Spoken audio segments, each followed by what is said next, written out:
hppodcraft.com.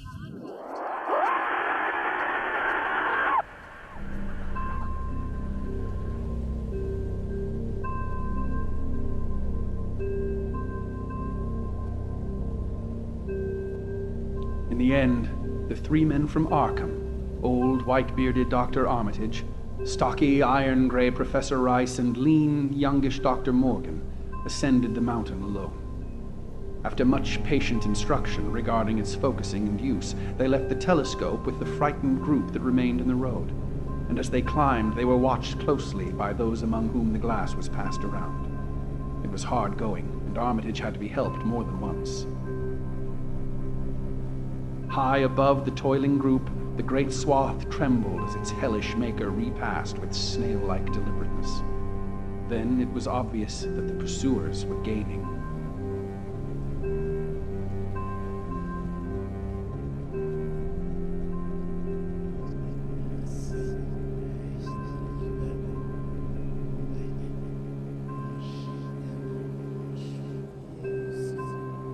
That is the first paragraph from Chapter 10 of the Dunwich Horror, story by H.P. Lovecraft that we were covering here on the H.P. Lovecraft Literary Podcast. At hppodcraft.com, and I am co-host Chris Lackey. With me, as always, Chad Pfeiffer. Whoa. What happened? Chad, we've been kind of neck deep in the Dunwich Horror for the last month here. It's a good place to be. I love it. I love the story so much. Yeah. And, I don't hate, but I try not to bring up the role-playing game too much. Mm-hmm. But this particular story, I really feel like is where that game came from. Well, yeah, and also because this story is somewhat of an anomaly because it's the heroes win. I mean, it's these heroes get together, they band together, they figure out what's going on, they get their books and they do the research, and then they go out and they freaking solve the problem. Yeah. Spoiler alert. Yeah, but that's why I think S.T. Joshi had written that he's not as big a fan of this story. Yeah, I think it's just not as pure kind of Lovecraft philosophy or worldview. The universe is an unforgiving place, and that you can't win at something.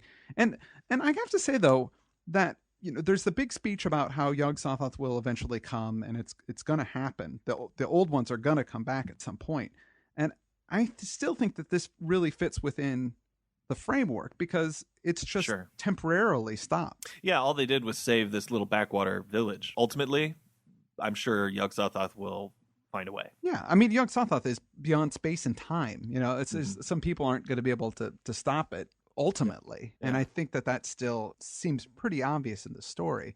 Now, there is a kind of a happy ending to it, so to speak, because the heroes prevail. They don't go insane at the end of it. They save the town of Dunwich. So happy ending for now. For now is basically what it is. But I don't care that it's. I've got room for all of it. There's plenty of despairing Lovecraft stories. I like to have one where the heroes exactly. I'm with you too. It's good to. Yeah. I don't know. It just kind of gets you excited. Mm-hmm. We read a lot of Lovecraft, Chad. That's true. And it's nice to get a story that's a bit of a change up. Yeah, exactly. Now, there's almost a joke. We ended in the last chapter, and at the end of our last show, it was these three heroes from Miskatonic about to confront the monster, and they had a whole gaggle of guys with them. There were a bunch of dudes from the countryside in Dunwich there who had gone and said, "What's the plan?" And they followed him out to the ruins of this house. And that's the end of Chapter 9 when Armitage is like, all right, let's go. And then when we get to Chapter 10, it's just those three guys going up the mountain, and all the dudes are standing there with the telescope. We see that everybody's ready to go. We cut to commercial, and then when we come back, it's just those three guys. It's so funny. Armitage gives him the telescope and just says, you watch from here. We're going to go up and deal with this. Because I don't think there's much that those guys would be able to really do in this particular circumstance. Well, it also provides a great Lovecraftian situation. I mean, he really crafted an interesting way to play out the climax of the story, which is guys who aren't actually up there. He doesn't have to tell you what they say, and he doesn't have to dramatize it so much, because it might end up being sort of cheesy if he did that. Instead, we're going to witness everything with the men of Dunwich who can only see it through a spyglass. Right. So it's an interesting way to frame the situation to avoid cheesiness. Yeah, exactly. It kind of filters out, because if we focused with Armitage, then it would have to be Armitage says "Chuka laga muga laga diga," and then he waves his hands around, and you know what I mean? Like that stuff can be really silly, but it becomes mysterious and strange. We're with the people of Dunwich trying to figure out what is it they're doing. It looks like he's waving his arms around. I don't know. We can only see silhouettes from where we are, and the sky is getting dark, and it's a really cool way to do it. Yeah, and it starts with Curtis Whately. Yeah. Who's got the telescope and says, hey, they're flanking the thing. They can see the trees moving, that the thing is moving up Sentinel Hill towards the top, but that these guys have kind of broken out by a different route so they can get up ahead of it. Then another guy grabs a telescope from him and says, hey, Armitage, he's checking on that insect sprayer. I think they're gonna use that.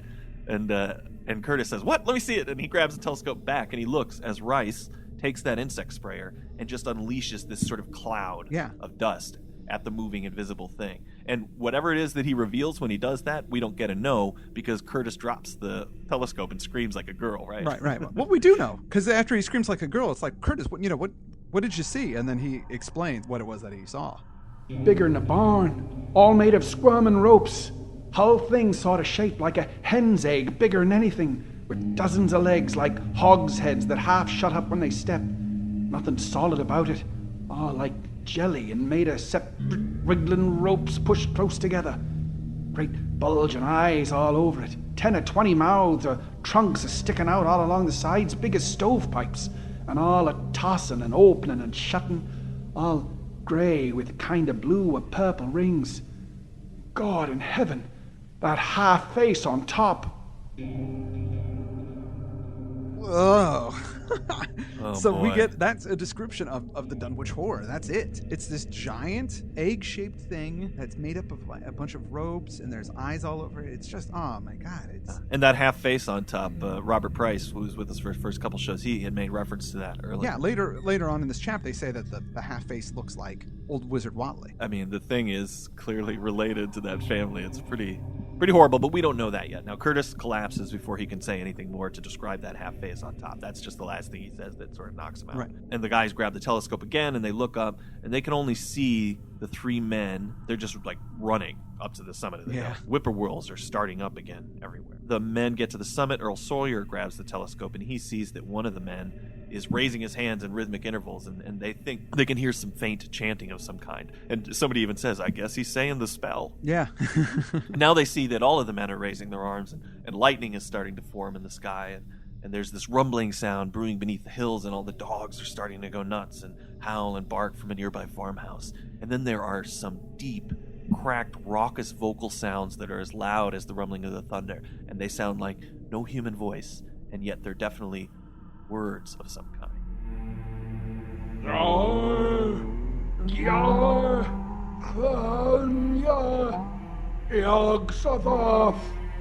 Rang the hideous croaking out of space. Everything's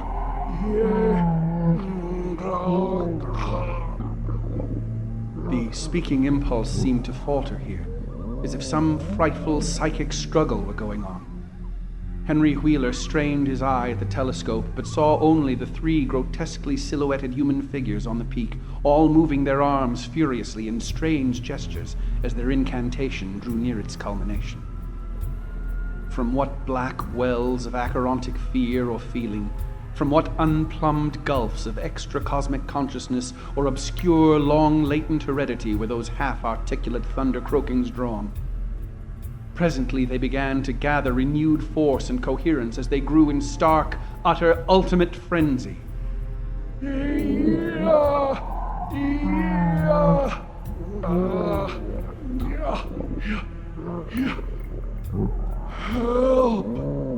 Help! Father! Father! Yog-Sothoth! But that was all.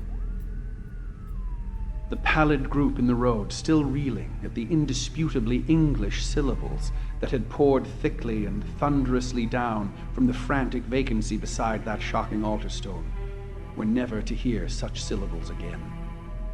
Instead, they jumped violently at the terrific report which seemed to rend the hills, the deafening cataclysmic peal whose source, be it inner earth or sky, no hearer was ever able to place.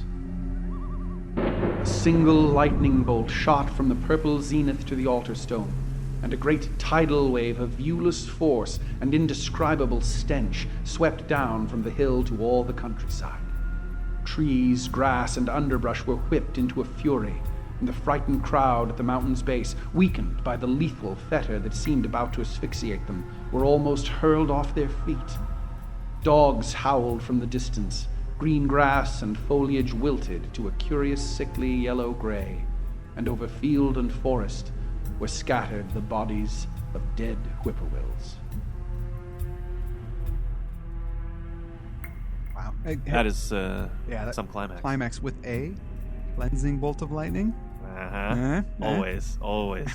Single lightning bolt comes down and cleans it all up, and suddenly it is all over. Yeah, it's over. But I mean, all the whippoorwills are dead. Obviously, the horror is dead. It's destroyed. But it spoke as it died. It said, "Help, help, father, father, Yog Sothoth." Yeah, it spoke in English. This thing, which is strange. You talked a little earlier about how it sort of bided its time, even though it seemed mostly like it was just an animal. It had intelligence. Yeah, in fact, there's something that Wilbur says earlier in the story that implies, as he studies, so is the creature.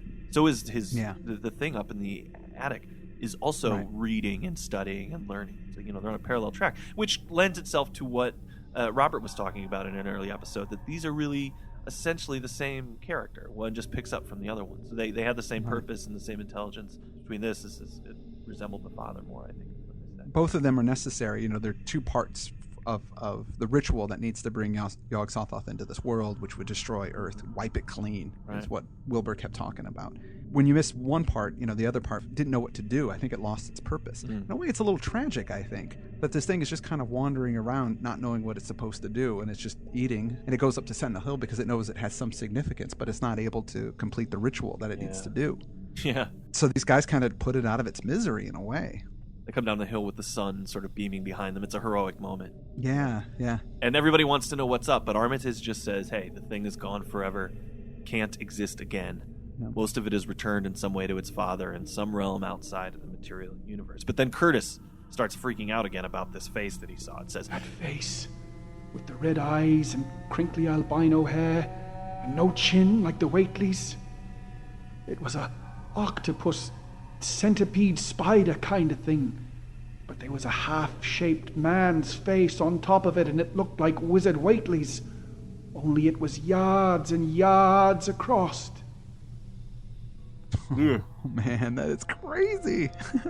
Yeah, I can't even picture what this thing looks like. It's so disturbing. That's really more disturbing that I didn't put it together that Wizard Whatley might have actually impregnated his daughter. Yeah, had been the vessel. The vessel for Yog Sothoth to be able to, which it makes it extra creepy for, I don't know why that's any more creepy than her getting on with some big ropey tentacle monster. Well, because presumably she's not related to the ropey tentacle. Yeah, exactly. So when you add you put the incest on top of it. It just makes it nasty. Extra creepy, man. Zebulon speaks up at this point and reminds everybody that 15 years ago, old Whatley had said that they'd hear a child of Lavinie's calling its father's name on the top of Sentinel Hill. I don't know if this is quite the way that he thought it was going to turn out, but that prophecy was certainly fulfilled. It's true, yeah. And the fact that there was that prophecy still lends a sort of biblical-ish, is that a word? But it's got that kind of mythological intonation to it. Right, absolutely. That everything came to the end that was prophesied, but it happened in a more tragic way than anybody could have expected. Right. And the men still want to know, what was this thing? And Armitage responds and gives this sort of 1950s B-movie, it is a bit explanation here at the end. It says, it was mostly a kind of farce that doesn't belong in our part of space, a kind of farce that acts and grows and shapes itself by other laws than those of our sort of nature. We have no business calling in such things from outside, and only very wicked people and very wicked cults ever try to. There was some of it in Wilbur Whately himself, enough to make a devil and a precocious monster of him, and to make his passing out a pretty terrible sight. I'm going to burn his accursed diary, and if you men are wise, you'll dynamite that altar stone up there and pull down all the rings of standing stones on the other hills. Things like that brought down the beings those Whateleys were so fond of, the beings they were going to let in tangibly to wipe out the human race and drag the earth off to some nameless place for some nameless purpose. But as to this thing we've just sent back, the Whateleys raised it for a terrible part in the doings that were to come. It grew fast and big from the same reason that Wilbur grew fast and big.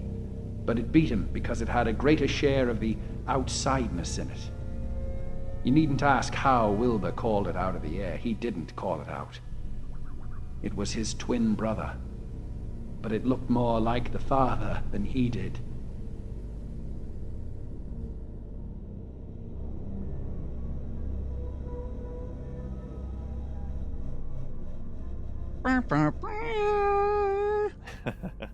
and that's the end. Yeah, that's the end of the story.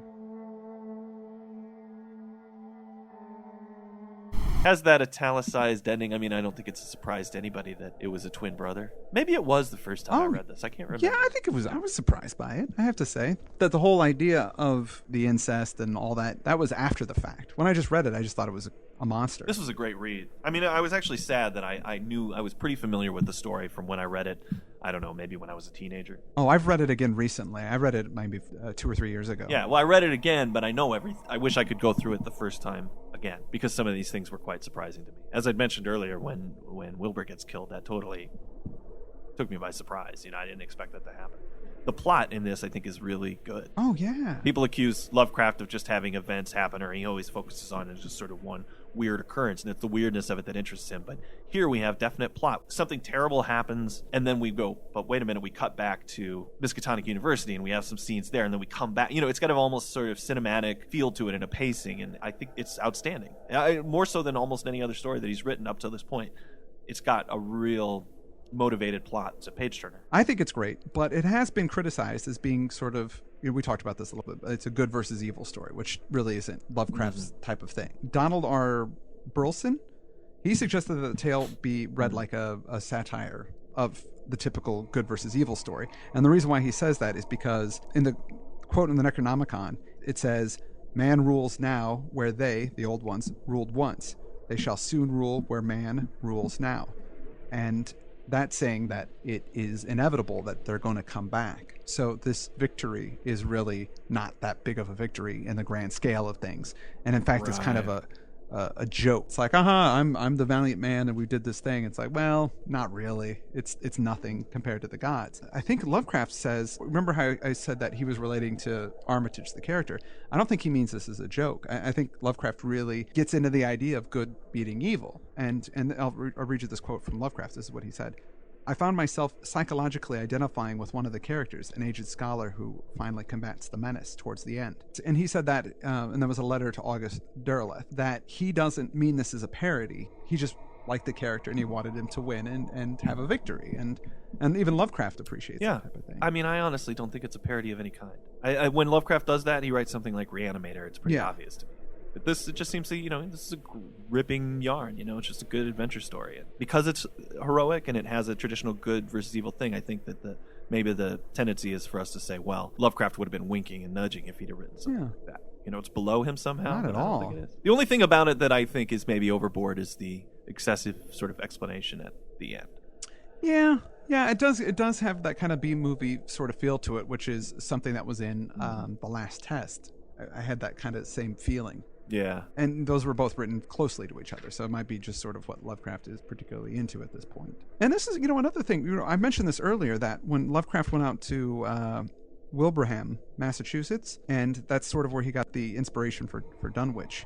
His friend Edith Mittner, who he met through the amateur journalism movement, that Lovecraft kind of gets this reputation of being a hermit and not like going out, not having friends and not dealing with that, which is totally not the case. He traveled all over the United States and he made lots of friends through these and he would go visit them. Yeah. And in this particular story, when he went out to go visit her, and that's where he got all of his inspiration for his stories, he's a sociable guy. And you get it in his letters that he's not this weird, freaky kind of character. Like, he's really cordial, he's funny, and I could see why he would make all these friends and these people would be excited for him to come visit them. Yeah, absolutely. The Moodus noises, the rumbling that happened, that Wilbur was born 9 months after there was this sort of earthquake almost that happened in the Dunwich area, and that was somewhat based on a real phenomenon. Yeah. It is called the Moodus noises, which is named for the town of Moodus, Connecticut. Right. I do remember reading Yeah, this. there were like subterranean rumblings and cracking noises and that type of thing that people couldn't figure out. That had been happening for a couple hundred years, way back when the town was first settled. And I think that they just suspect that it's some kind of plate shifting or something like that. But I don't even think it's still been figured out what that was. No. Or what it is, but I think that played somewhat into the story. He knew about this unusual tectonic activity, and so he kind of brought it in. And there's a lot of mention of pagan holidays in the story. Yeah, it's somewhat significant, right? There's a part where he says something about Candlemas, but they have a different name for it around there, which is it's one of the celebrations of the Witches' Sabbath. It's called Imbolic, the banishing of winter. Well, a lot of that too is Celtic stuff. Right. I mean, Halloween is Celtic, and then May, which is on the other end of it. So they have the spring holiday and then the fall or the autumn, if you're in England. Yeah, well, Purgus Nacht. Right, exactly. And, it's just harking back to an older time. And, there was also there still is a lot of standing stones in New England, like these hills and things. Mm-hmm. Lovecraft talks about those quite a bit. You mean this when he makes reference to like the stones on the top of these hills that might have been... They could be found throughout New England. Specifically, there's an area called Dogtown between Gloucestershire and Rockport. And Lovecraft visited the region in 1927. He doesn't mention Dogtown specifically, but there are megaliths there. And there's also other areas. Mystery Hill in Salem, but that was actually a bogus megalith site. Oh, really? The 19th century farmer had built it up to kind of make it look like an old Indian site and get people interested. And actually, something like that happened here in England. There are in North Yorkshire, there is this area of standing stones, which looks a little like Stonehenge. But a rich guy that lived up there had it built in the late 1800s because he had all these workers that were out of work, and he goes, hey, let's make a tourist attraction. So he got all these guys to dig up all these stones, and they built one of those. So this happens actually, where people. And they actually built it to the correct scale. It wasn't a tiny little Stonehenge. Oh no, no, he didn't accidentally write out the inches mark and hand them the plans to it. Yeah, in danger of being crushed by a dwarf. That's happened in England, and that's happened in the States. But these things are common. I've never been around New England to be able to check this stuff out, but I believe they're still around. I'm going to try that here in Santa Monica. You're going to build some standing stones? Yeah, I'm going to put like a monolith up on the roof of my apartment building. Like the Indians put this here. I'm sure they'll believe it. But Chad, the apartment was built in the 1950s. Shut up! So about the whippoorwills, Lovecraft actually wrote a little essay called Mrs. Mittner Estimates and Recollections. And he wrote this in 1934, and he says, I saw the ruinous, deserted old Randolph Beebe house where the whippoorwills cluster abnormally, and learned that these birds are feared by the rustics as evil psychopomps. It is whispered that they linger and flutter around houses where death is approaching, hoping to catch the soul of the departed as it leaves. If the soul eludes them, they disperse in quiet disappointment, but sometimes they set up a cuckold's clamor which makes the watchers turn pale and mutter, with the air of hushed, awestruck portentousness, which only a backwards Yankee can assume. They got 'em. It's really cool that they all die at the end of the whippoorwills falling out of the sky. Well, yeah, kind of. It's full circle. Yeah, because they were definitely associated with Watleys. So when all of the Watleys were finally killed off, that the whippoorwills kind of went with them. Great device. I hate to let this go because I love the story so much, but we've kind of exhausted all there is to talk about it. Hey, you know what we have next? The Electric Executioner. That's what we're doing next. Really? I have no idea anything about that story, but yeah, the Electric Executioner. The Electric Executioner? Which is a cool sounding title. Be a good metal song or something, but I'm disappointed to see it's a revision done with Adolf DeCastro. So there's a possibility that it's going to be. We're doing another DeCastro story, aren't we? Yeah, but you know what? Maybe this time it'll be good. I don't know anything about it.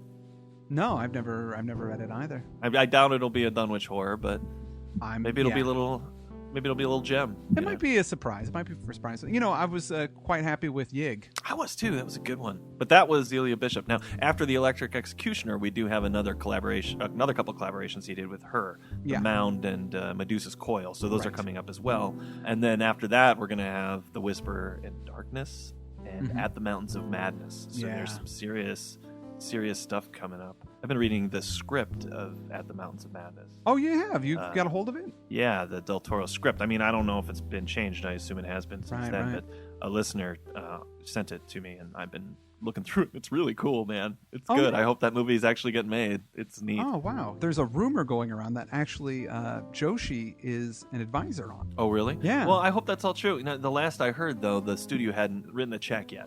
Oh, really? So Del Toro's saying, "Hey, I think it's going to happen, but until we're in production, Until money starts getting put in our coffers, we're not. Well, it's a lot to ask to fund a horror movie at that level. It just doesn't happen very often. No. Most horror movies are made for very little money, and to make a gigantic spectacle, it's a horror story. I mean, there's no getting around that. No. So it's this is an Avatar. This is No.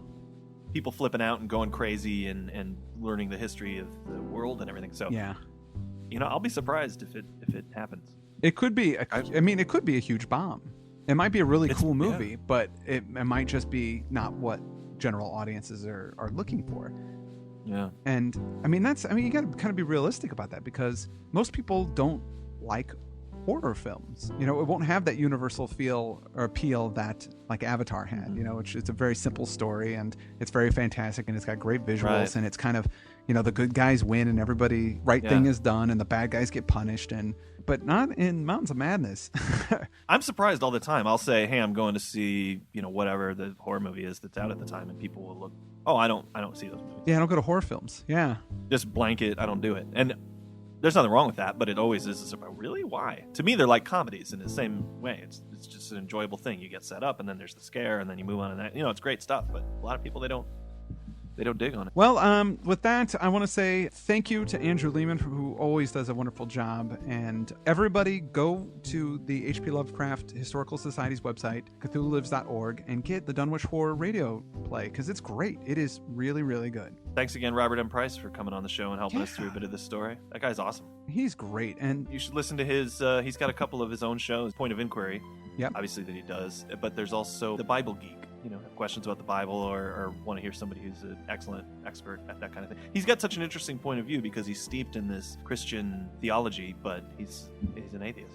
yeah. So it's interesting. He knows all about the historicity of Jesus Christ. I wrote a joke when Wilbur Whatley was born. I was going to say, "Robert, I don't think that he ever existed, and I want you to disprove that." I didn't get to work it in there. He's a good guy. So, okay, that's all we got, and we're going to be on the Electric Executioner next week. I'm Chad Pfeiffer. And I'm Chris Lackey. And this has been the H.P. Lovecraft Literary Podcast. At hppodcraft.com.